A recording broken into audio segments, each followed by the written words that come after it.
Monsieur le ministre, chers collègues, après avoir procédé mardi dernier à l'audition du ministre de l'Intérieur et des Outre-mer et à la discussion générale sur le projet de loi pour contrôler l'immigration, améliorer l'intégration, nous entamons aujourd'hui l'examen des articles et des amendements.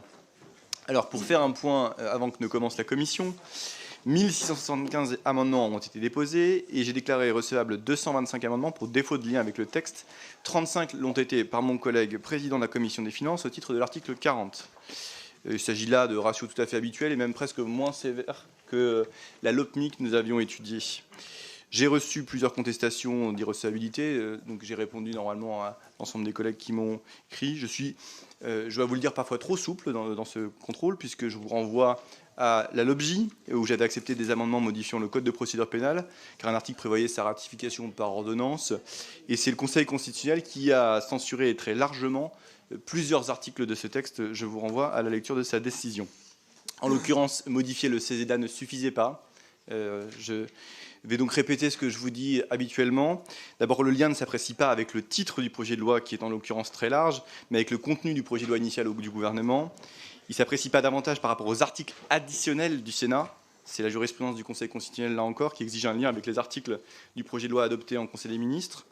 Alors, certes, le Sénat avait largement élargi ce projet de loi. J'ai donc tenu compte des modifications qui avaient été les siennes pour inclure les amendements qui se rattachaient à ces articles. En revanche, pour tout ce qui ajoute en additionnel, pour tout ce qui complète hors des champs de ces articles, ça n'est pas une surprise, je vous l'avais également rappelé dès les précédentes commissions.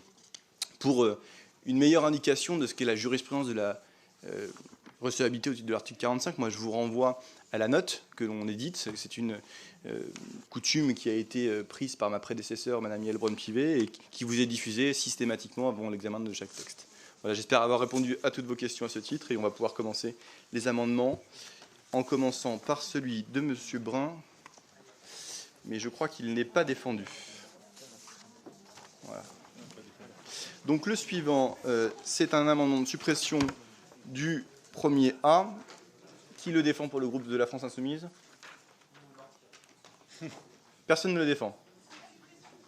Le premier A. Allez-y, Madame Martin.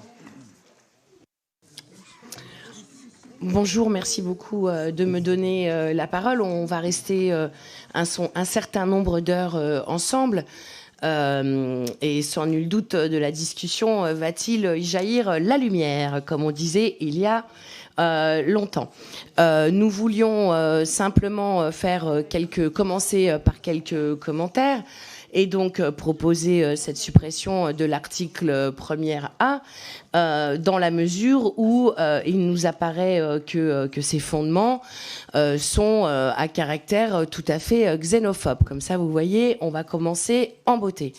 Tout à fait xénophobe dans la mesure où l'étranger est toujours présenté comme la figure de l'autre qui vient se confondre avec celle du délinquant, voire celle du terroriste.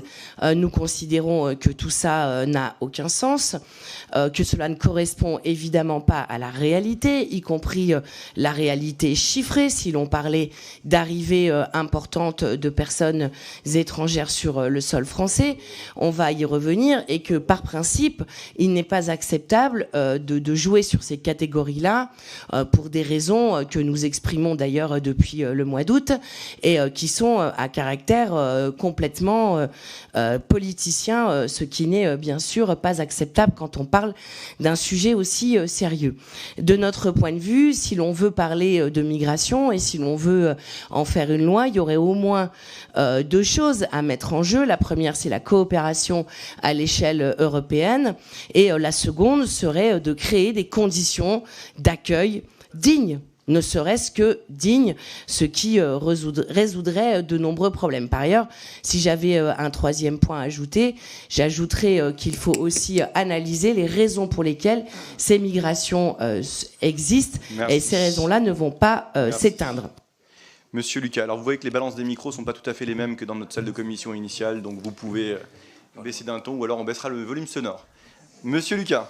Merci, Monsieur le Président. Pour notre part, nous contestons tant l'idée de quota, de quantification, que l'idée d'avoir un débat farfelu et absurde tous les ans au Parlement. Faire croire que l'immigration en tant que telle peut être l'objet d'un débat, d'une discussion est absurde. Si on peut évidemment débattre de l'accueil, débattre de l'intégration ou de l'inclusion, on ne peut rien sur les migrations qui sont un phénomène humain, social, climatique de plus en plus, et que ces débats et ces quotas ne changeront rien d'un iota à la volonté de femmes et d'hommes de fuir la guerre, la misère ou le désordre climatique. Le résultat, c'est qu'en 30 lois, en 40 ans, vous n'avez fait, les gouvernements successifs n'ont fait que deux choses: enrichir les passeurs qui indexent leurs tarifs sur la difficulté à passer les frontières, et augmenter le nombre de cadavres qui flottent dans la Méditerranée ou gèlent dans les Alpes. Moi, je conteste l'idée qu'il y aurait une juste part de la misère du monde à accueillir. Je ne pense pas qu'on puisse traiter des questions aussi importantes par des tableaux comptables et pas par des valeurs, par des principes. D'autant que, et je termine par cela, Monsieur le Président, tout cet argumentaire, cet article procède de l'idée que nous vivrions sous la menace d'une submersion migratoire. Et je mets évidemment des guillemets à ce terme. Or, c'est faire fi d'une réalité qui est que l'essentiel des migrations dans le monde se font entre pays du Sud, et donc toute la misère du monde, elle n'est en réalité pas du tout à nos portes. Cet article nous fait perdre du temps, il fait perdre du temps au débat public, il fait perdre du temps à la réalité et à nos principes de rationalité. Il convient donc de le supprimer dans de brefs délais.